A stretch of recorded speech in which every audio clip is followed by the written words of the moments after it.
नमस्कार, आप देख रहे हैं एनडीटीवी इंडिया। आपके साथ मैं हूं मलिका मल्होत्रा। एनडीटीवी इंडिया एक ऐसा प्लेटफॉर्म है जहां हम आपको दिखाते हैं देश और दुनिया की अहम खबरें। और अब वक्त हो गया है देख रहा है इंडिया का। आइए खबरों की शुरुआत करते हैं। शहरों में कभी भी कहीं भी कुछ ऐसा हो सकता है जिसके बारे में आमतौर पर कोई सोच भी नहीं सकता। जरा सोचिए कि आप सड़क पर जा रहे हों और अचानक सड़क धंस जाए, गाड़ियां गड्ढे में गिरने लगे। सबसे पहले हम आपको एक हैरत अंगेज वीडियो दिखाने जा रहे हैं। ये घटना है थाईलैंड की राजधानी बैंकॉक की, जहां अचानक कुछ ऐसा हुआ जिससे पूरा शहर दहल गया।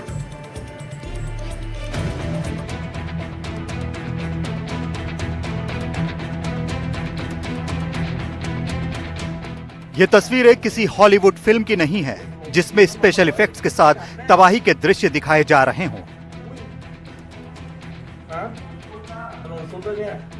ये तस्वीरें किसी युद्ध क्षेत्र की नहीं जहां किसी देश ने दूसरे देश पर बम गिराया हो और उसके बाद तबाही मच रही हो। यह हैरान करने और डराने वाला वीडियो थाईलैंड की राजधानी बैंकॉक से आया है।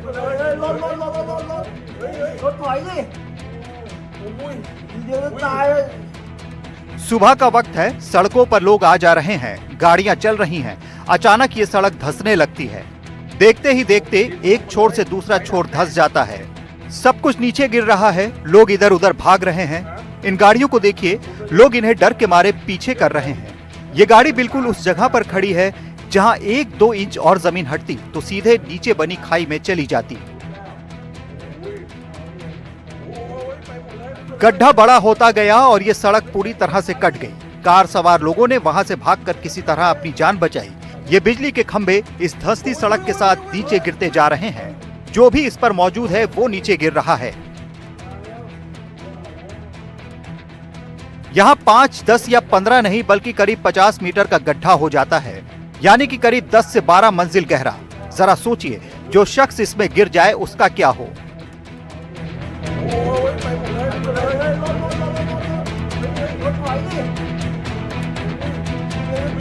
आसपास बनी इमारतों पर भी गिरने का खतरा मंडराने लगा है। सबसे बड़ी बात ये कि जिस जगह ये गड्ढा बना है वो एक अस्पताल के पास है। घटना के बाद सड़क को पूरी तरह खाली कराया गया, लोगों को वहां से हटाया गया। आसपास के फ्लैटों में रहने वाले लोगों और अस्पताल के मरीजों को बाहर निकाला गया ताकि उनके साथ किसी तरह का हादसा न हो। ये घटना बुधवार सुबह की है। स्थानीय समय के मुताबिक सुबह 7:15 का वक्त था जब अचानक ये बड़ा सिंकहोल बनने लगा।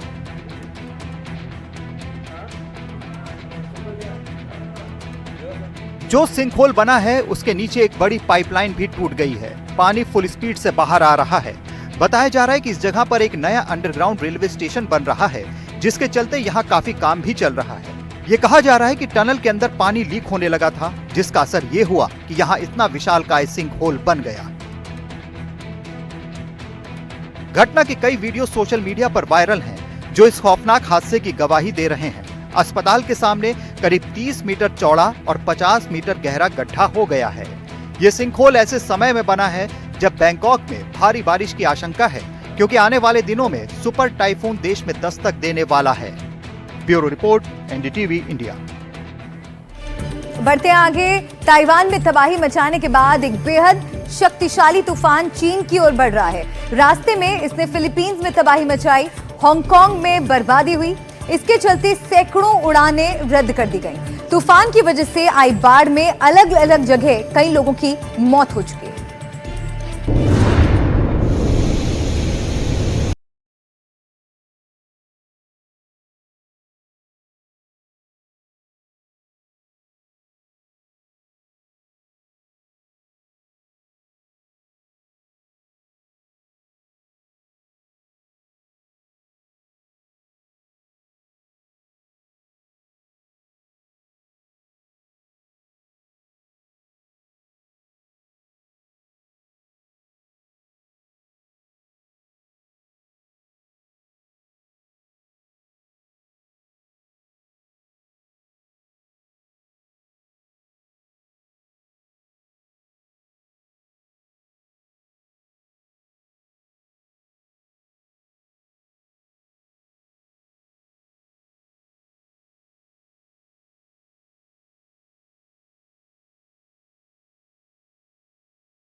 ये तस्वीरें फिलीपींस की हैं। यहाँ के उत्तरी इलाके में इसने खूब तबाही मचाई है। समंदर की तेज लहरों ने अपने किनारों को तोड़ दिया है। किनारों पर लगे सीमेंट के स्लैब्स भी तहस नहस हो गए हैं। सड़कों पर पेड़ गिरे हुए हैं, लैंप पोस्ट टूटे हुए हैं।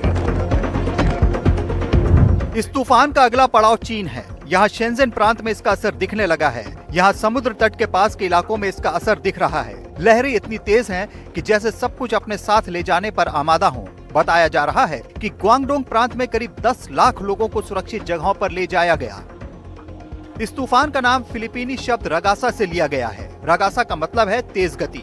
ये 2025 का सबसे खतरनाक तूफान साबित हो सकता है। रगासा की वजह से करीब 200 किलोमीटर प्रति घंटे की रफ्तार से हवाएं चल रही हैं। सुपर टाइफून रगासा चीन के तटीय इलाकों में भारी तबाही मचा सकता है, जिससे इन इलाकों को खाली कराना पड़ रहा है। चीन ने लगभग 10 शहरों में स्कूल और बिजनेस बंद करने का आदेश जारी किया है। साथ ही कई फ्लाइट्स कैंसिल कर दी गई हैं। Bureau report, NDTV India. और अब बात महाराष्ट्र की करते हैं। महाराष्ट्र में बाढ़ बारिश ने तबाही मचाई हुई है। कई जिलों में हजारों हेक्टेयर खेतों में लगी फसलें बर्बाद हो गई हैं। महाराष्ट्र में औसत से 102% ज्यादा बारिश दर्ज की गई है, जिसकी वजह से अब तक पूरे राज्य में 8 लोगों की मौत हो गई। नासिक, लातूर, पंढरपुर, परभणी, सोलापुर, बीड, हिंगोली, जालना, महाराष्ट्र के ये जिले भारी बारिश से जूझ रहे हैं। सबसे पहले नासिक की तस्वीरें देखिए। यहाँ लगातार बारिश की वजह से गोदावरी नदी उफान पर है। बाढ़ के पानी में मंदिर डूब चुका है। पानी में फंसे 4 लोगों को रेस्क्यू किया गया। पानी के स्तर में लगातार बढ़ोतरी होने से गोदावरी नदी किनारे स्थित छोटे बड़े मंदिर जो है वो अभी जलमग्न हो गए हैं। इसके साथ ही कुछ छोटे बड़े जो पुल है वो भी जलमग्न हो गए हैं। प्रशासन की ओर से नागरिकों को जो है वो सतर्क रहने की चेतावनी इस समय दी गई है। अब लातूर का हाल देखिए। लगातार बारिश की वजह से हालात बिगड़े हुए हैं। सड़कों पर नदी जैसा मंजर है। लोगों की कमर तक पानी भरा हुआ है। वाहन पानी में डूब गए। पूरा जनजीवन अस्त व्यस्त है। पंढरपुर के कई इलाकों में बाढ़ के बाद हालात बिगड़ चुके हैं। अब सेना ने मोर्चा संभाला है। बाढ़ग्रस्त इलाकों में फंसे लोगों का हेलीकॉप्टर से रेस्क्यू किया जा रहा है। पंढरपुर में लगातार बारिश हो रही है। पानी का बहाव देखिए। एसडीआरएफ की टीम नाव के जरिए बाढ़ में फंसे लोगों को निकाल रही है। सोलापुर में हालात इतने बिगड़ गए कि एक कार पानी में बह गई, जिसको ट्रैक्टर की मदद से बाहर निकाला गया। ये बस स्टेशन है, बस स्थानक है जहाँ पे बसें आया करती थी। और मैं ये आपको जो दिखा रहा हूँ, वहाँ पे 6 घर थे, 6 लोगों की बस्ती थी। पूरे गन्ने की खेती है। पूरे गन्ने की खेती डूब चुकी है। पूरा पानी है इसके ऊपर। अच्छा, ये जो आप हरा बोर्ड देख रहे हैं, ये 2 जिले की सीमा है। उस तरफ धाराशिव जिला है और इस तरफ जो है ये सोलापुर जिला है, जैसे वेस्टर्न महाराष्ट्र कहा जाता है। और उस तरफ जो है वो मराठवाड़ा है। तो उस रास्ते पे जो नया ब्रिज बना था, उस ब्रिज के ऊपर से पानी जा रहा था। ये भी सोलापुर की ही तस्वीरें हैं। शिवसेना विधायक तानाजी सावंत का बंगला भी बाढ़ की चपेट में है। घरों में फंसे नागरिकों को नाव के जरिए निकाला गया।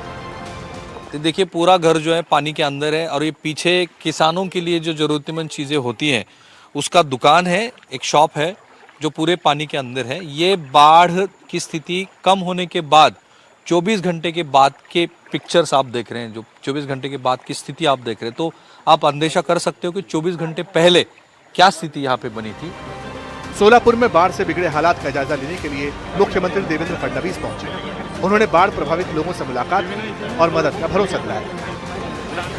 ये बीड़ की तस्वीरें हैं। ड्रोन से ली गई इन तस्वीरों से आप अंदाजा लगा सकते हैं कि पूरा इलाका बुरी तरह बाढ़ से प्रभावित है। यहाँ बाढ़ में कई लोगों के फंसे होने की खबर है, जिन्हें निकालने की कोशिशें की जा रही हैं। इससे पहले 9 लोगों का एनडीआरएफ ने बाढ़ के पानी से सुरक्षित रेस्क्यू किया।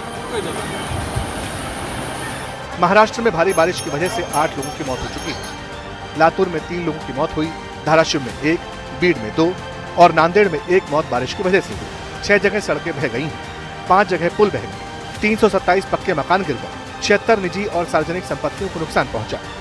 महाराष्ट्र में बाढ़ से किसानों का भी काफी नुकसान हुआ। फसलें बुरी तरह तबाह हो गई। फिलहाल बाढ़ग्रस्त इलाकों में एनडीआरएफ, एसडीआरएफ बचाव अभियान में जुटी हुई है। फंसे हुए लोगों को बचाया जा रहा है। Bureau report, NDTV India. Maharashtra में औसत से ज्यादा बारिश दर्ज की गई है, जिसकी वजह से कई इलाकों में, कई हिस्सों में तबाही की तस्वीरें सामने आई हैं। कई लोगों की जान जा चुकी है। 8 तस्वीरें आपको यहां पर हम दिखा रहे हैं। अलग अलग इलाकों की ये तस्वीरें आप देखिए। नासिक, पंढरपुर, सोलापुर, हिंगोली, लातूर, परभणी, बीड और जालना। यहां पर देखिए भारी बारिश की वजह से स्थितियां बिगड़ती चली जा रही हैं। लोगों के घरों में पानी घुस आया है। सड़कें पूरी तरह से जलमग्न नजर आ रही हैं।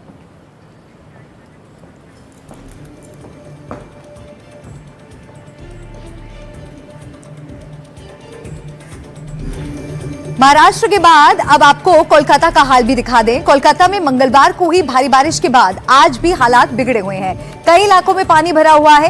कोलकाता में इन दिनों दुर्गा पूजा की धूम रहती है। ऐसे में कल हुई भारी बारिश से कई पंडालों को भी नुकसान पहुंचा है। शहर में बारिश का करीब 40 साल पुराना रिकॉर्ड भी टूट चुका है। देखिए ये तस्वीरें।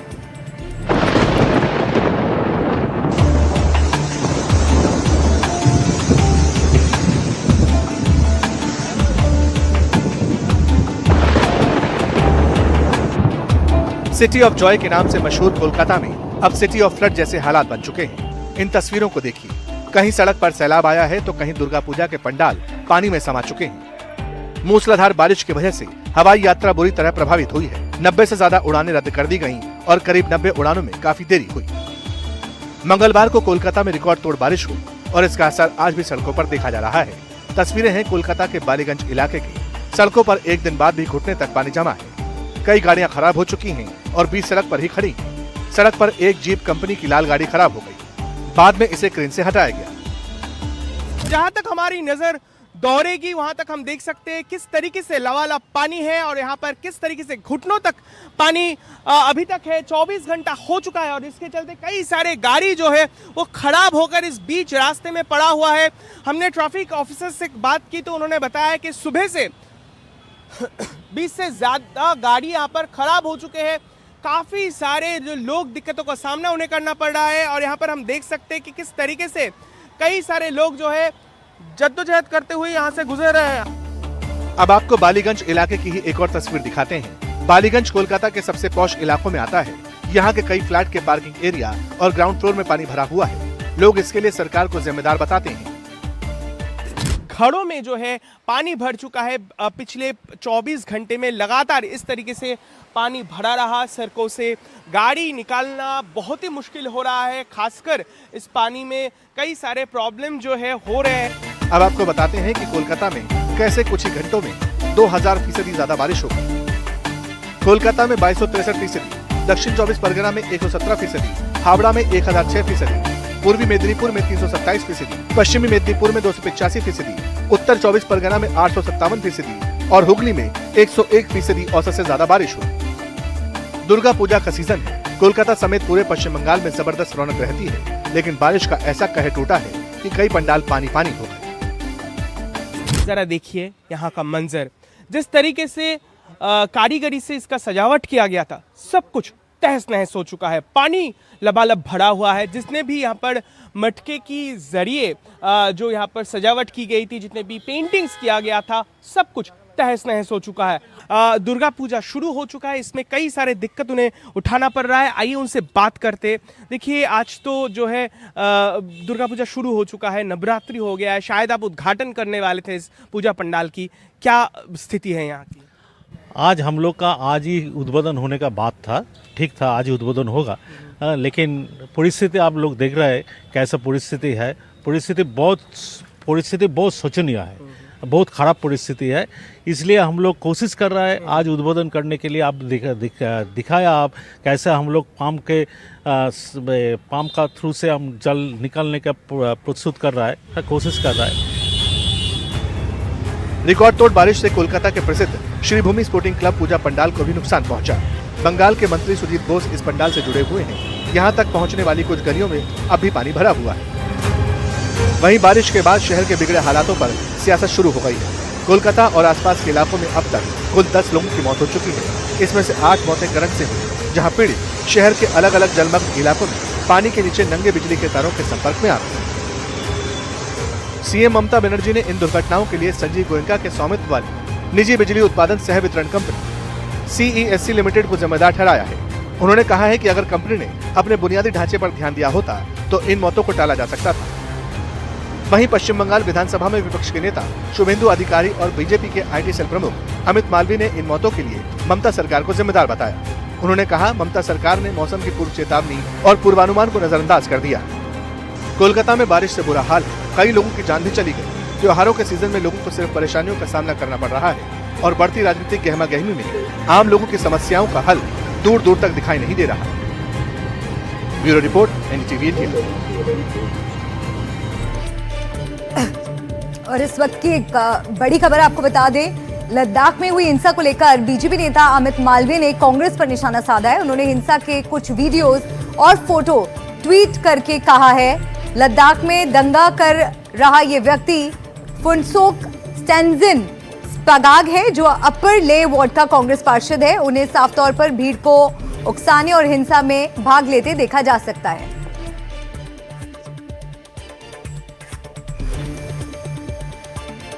लद्दाख के लिए और व्यक्तिगत मेरे लिए सबसे बड़े दुख का दिन है, क्योंकि जिस रास्ते पे हम 5 साल से चलते आए, शांति का रास्ता था, जिसमें हम खुद पे दर्द और दुख लेते थे।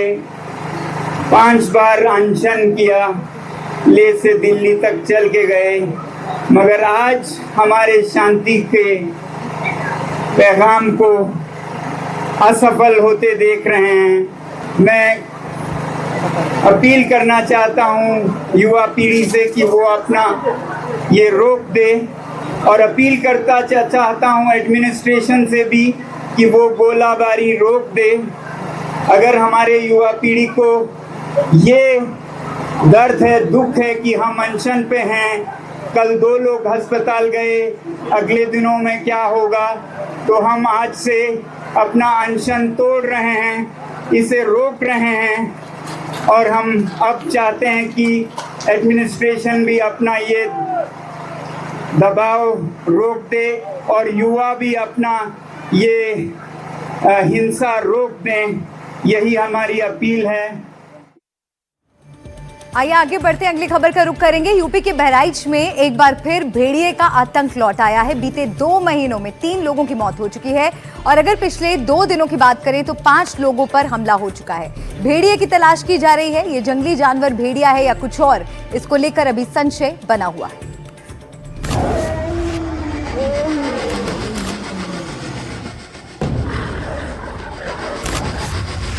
बहराइच के लोग इन दिनों दहशत में हैं।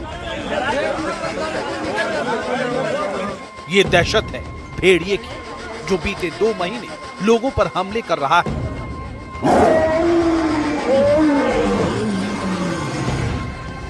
बच्चों को भी निशाना बना रहा है। ये कौन सा जंगली जानवर है, ये पता लगाने की कोशिश की जा रही है, लेकिन अभी तक ये वन विभाग के हाथ नहीं आ पा रहा है। लिहाजा बहराइच के लोग बहुत ज्यादा डरे हुए हैं। हाल ही में बहराइच के मझारन टोकली में ये जंगली जानवर एक बच्चे को उसकी मां की गोद से छीनकर ले गए। ये हमला दिन दहाड़े हुआ। करीब 1 किलोमीटर दूर तक गांव वाले बच्चे को ढूंढने गए तो शोर मचाने पर जंगली जानवर बच्चे को छोड़कर भाग गए। फिलहाल बच्चे का इलाज किया जा रहा है। वहीं गांव वाले प्रशासन से नाराज हैं। उनका कहना है कि सूचना देने के बाद समय से कोई नहीं पहुंचता। जब हमला होता है तो गांव वाले खुद बचाव कर रहे होते हैं। प्रशासन को सूचना देने के 1 घंटा बाद में पहुंचता है, और लगातार घटनाएं मझारा तोकली में हो रही हैं, और कैंप जो विभाग द्वारा है वो सिपहिया ग्राम पंचायत में बनाया गया है। जब फोन करो तो कहते हैं कैंप पे हैं, अभी थोड़ी देर बाद में आएंगे। गांव वालों के मुताबिक 2 दिन पहले इस भेड़िए ने एक और हमला किया, जिसमें 4 लोग घायल हो गए। उन्हें अस्पताल में भर्ती कराया गया। हालांकि वन विभाग इस जंगली जानवर को पकड़ने के लिए पूरी कोशिशों में जुटा हुआ है, लेकिन जंगली जानवर अब तक पकड़ से बाहर है। प्रभावित क्षेत्र को 4 सेक्टरों में बांट दिया गया है। वन विभाग की 32 टीमें गश्त दे रही हैं। थर्मल ड्रोन का भी इस्तेमाल किया जा रहा है। नाइट विजन कैमरे से नजर रखी जा रही है। जगह जगह पर पिंजरे लगाए गए हैं। रात में गांव वाले इलाके में गश्त दे रहे हैं।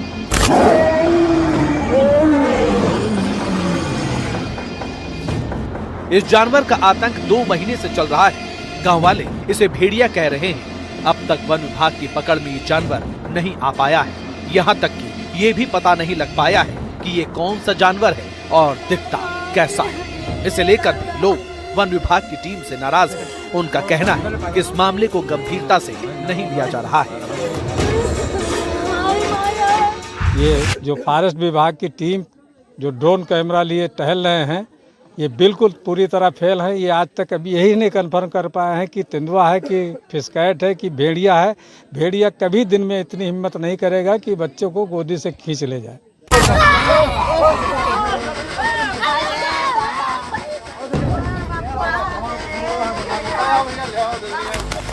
लगातार हमलों के चलते बहराइच के लोगों का जीना मुश्किल हो गया है।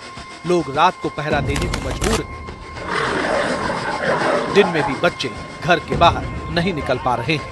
भेड़िया अब तक न पकड़ में आया है, न ही ड्रोन कैमरों में कैद हुआ है। लेकिन लोगों में दहशत का माहौल बढ़ता ही जा रहा है। लोगों का सवाल है कि आखिर कब तक ये हमले होते रहेंगे और कब उन्हें इस दहशत से छुटकारा मिलेगा।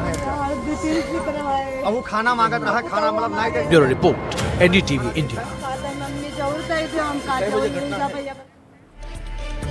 देख रहे हैं इंडिया में खबरें और भी हैं। आप बने रहिए हमारे साथ, फौरन लौटेंगे एक छोटे से ब्रेक के बाद।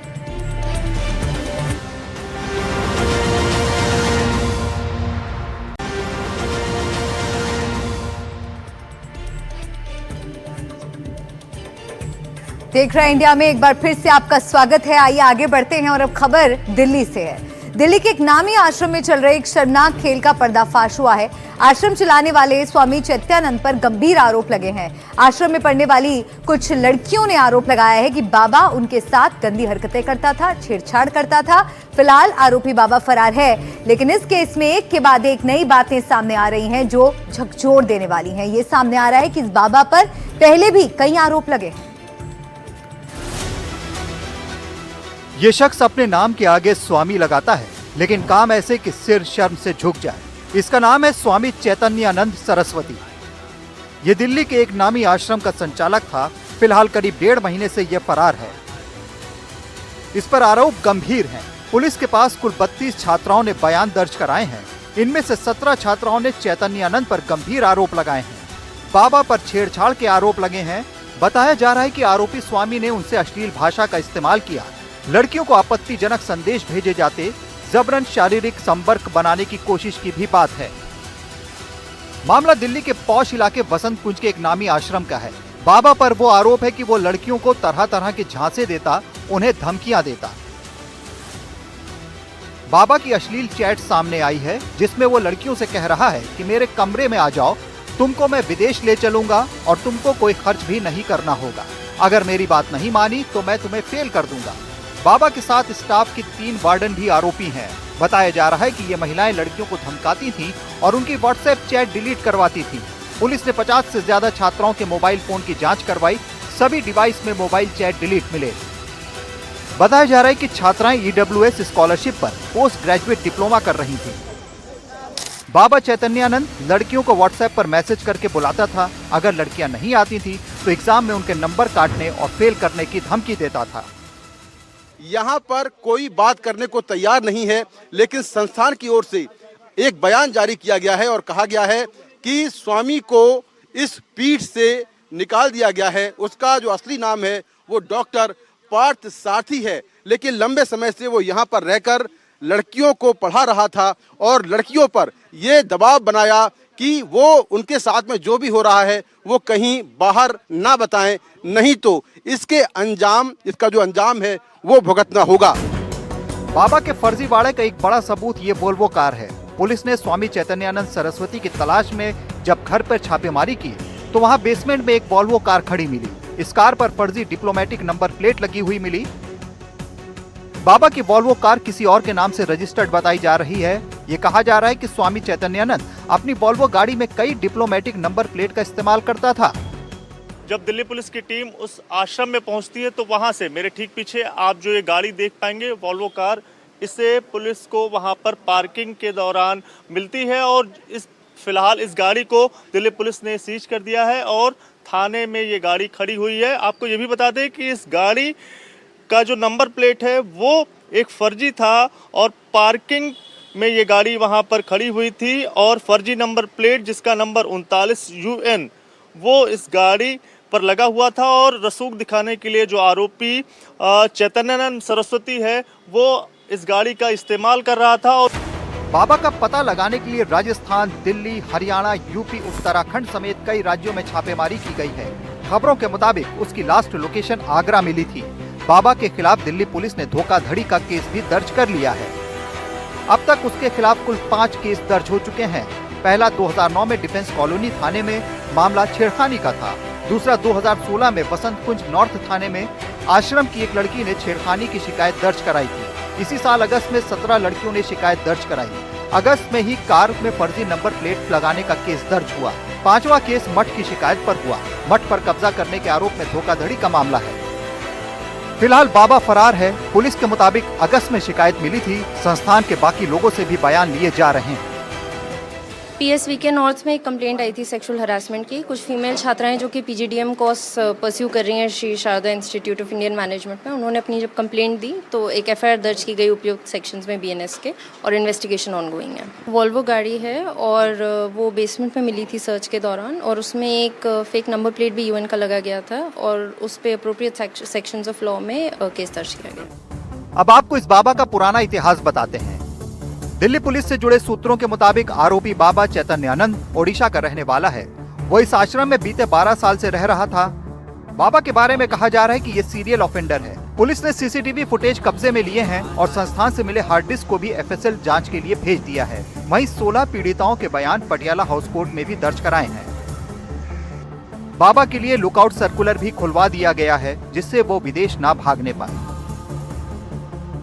दिल्ली में दिव्यांकर के साथ मुकेश सिंह सेंगर, NDTV इंडिया। और इस वक्त की एक बड़ी खबर आपको बता दें, बिहार चुनाव के लिए महागठबंधन ने अति पिछड़ा न्याय संकल्प जारी किया है।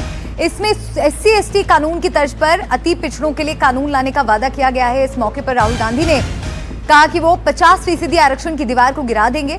राहुल गांधी ने देश भर में जातिगत जनगणना कराने की भी बात कही है।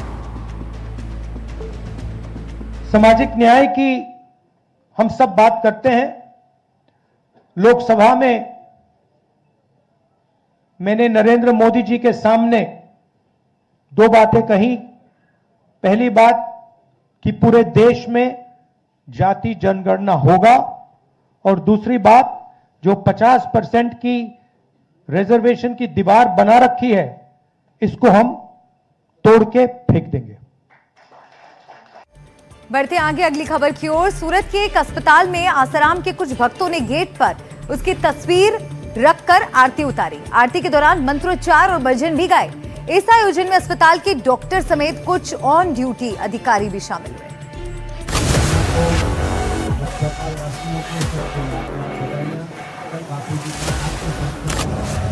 तस्वीरों में जुटी इस भीड़ को देखिए।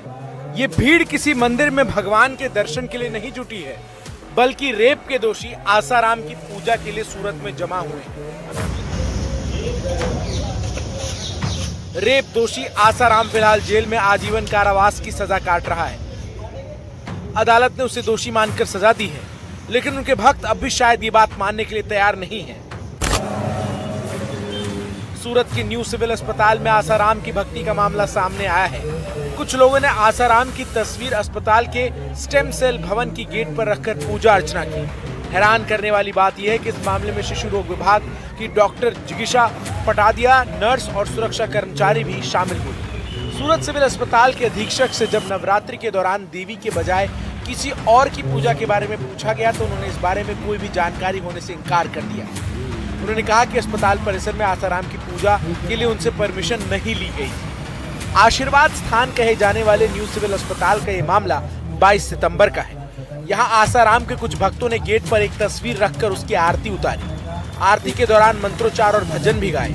इस आयोजन में शिशु रोग विभाग के वरिष्ठ डॉक्टर जिगीशा पटादिया समेत अस्पताल के कुछ ऑन ब्यूटी डॉक्टर भी मौजूद थे। इसके साथ ही वहां मौजूद सुरक्षा कर्मियों ने भी आरती में अपनी मौजूदगी दर्ज करवाई। स्थानीय लोगों और सामाजिक कार्यकर्ताओं ने इस आयोजन का वीडियो बना लिया। आपको बता दें कि आसाराम को 2018 में रेप के एक मामले में अदालत ने आजीवन कारावास की सजा सुनाई थी।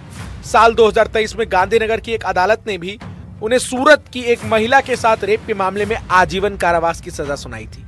आपको बताते हैं कि आसाराम का काला सच क्या है और उस पर कितने रेप के मामले दर्ज हैं। कोर्ट ने दोषी करार भी किया है, साथ ही आजीवन कारावास की भी सजा सुनाई है।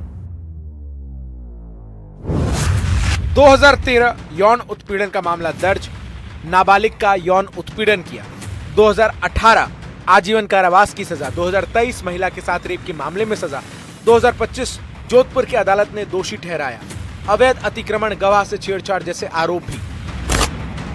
आसाराम को कई बार कोर्ट से पेरोल मिल चुकी है। खराब स्वास्थ्य का हवाला देकर वो कई बार जेल से पेरोल पर बाहर आ चुका है। अब ऐसे में जब पूरा देश उसके ढोंग और उसकी घिनौनी हरकतों के बारे में जानता है, अदालत ने भी उसे दोषी ठहराया है, तो उसकी पूजा क्यों की जा रही है? क्या उसके भक्तों ने आंखों पर पट्टी, कानों में रुई और मुंह पर चुप्पी साध ली है? ऐसी घटनाएं सिर्फ शर्मनाक ही नहीं, उन रेप पीड़ित महिलाओं के लिए भी बेहद दुखद है। Bureau report, NDTV India. खबर उत्तर प्रदेश से। उत्तर प्रदेश के लखीमपुर खीरी से एक ऐसी खबर आई है जिसने फिर से महिला सुरक्षा को लेकर सवाल खड़े कर दिए हैं। लाइब्रेरी जा रही एक लड़की ने एक युवक ने उस लड़की के साथ छेड़छाड़ की। ये पूरी घटना सीसीटीवी में कैद हो गई। पुलिस ने केस दर्ज कर आरोपी को गिरफ्तार कर लिया है।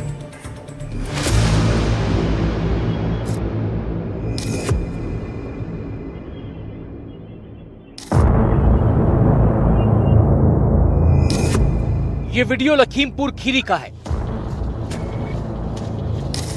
एक छात्रा लाइब्रेरी के लिए जाती दिखाई दे रही है, तभी एक शख्स उसका पीछा करता दिखाई देता है।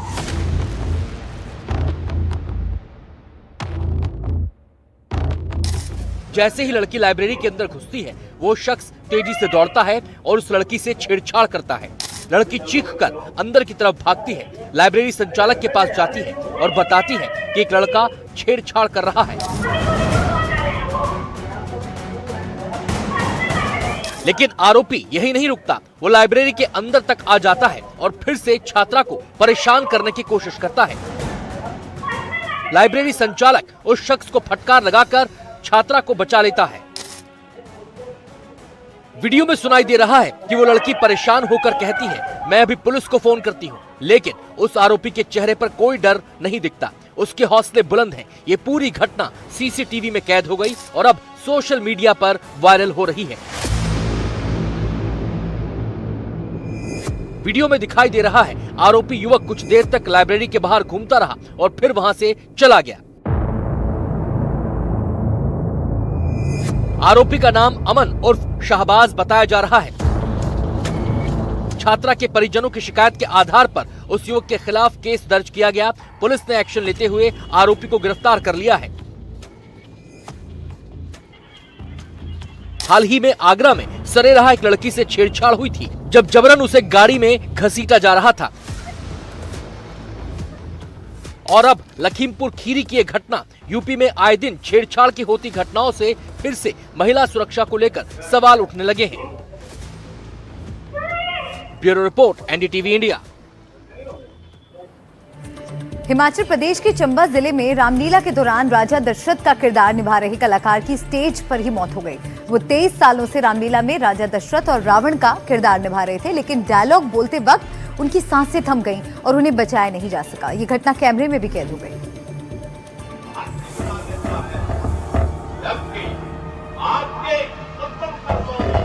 हिमाचल के चंबा में रामलीला चल रही थी। सब कुछ सामान्य था, तभी अचानक राजा दशरथ की भूमिका निभाने वाले किरदार अपनी गद्दी से गिरने लगते हैं। उनके आसपास बैठे अन्य किरदारों को पहले तो समझ ही नहीं आता कि अचानक दशरथ के डायलॉग रुक क्यों गए। किसी ने भी गंभीरता से नहीं लिया, लेकिन जब मामला तनावपूर्ण होने लगा तो रामलीला रोक दी गई। पर्दा गिर गया और पर्दे के पीछे 70 वर्षीय अमरेश महाजन की हालत का जायजा लिया गया, लेकिन तब तक बहुत देर हो चुकी थी और मंच पर ही अभिनय करते करते उन्होंने दम तोड़ दिया। 70 वर्षीय अमरेश महाजन लगभग 23 साल से चंबा के चौगान में रामलीला का महत्वपूर्ण हिस्सा थे। वो हर साल रामलीला में राजा दशरथ और रावण का किरदार निभाते थे। अमरेश महाजन मंच पर दशरथ का किरदार निभा रहे थे। इसी दौरान वो अचानक बेसुध होकर गिर पड़े। वहां मौजूद कलाकारों ने उन्हें उठाने की कोशिश की, लेकिन वो नहीं उठे। ये देख कलाकारों ने उन्हें तुरंत मेडिकल कॉलेज एवं अस्पताल चंबा पहुंचाया।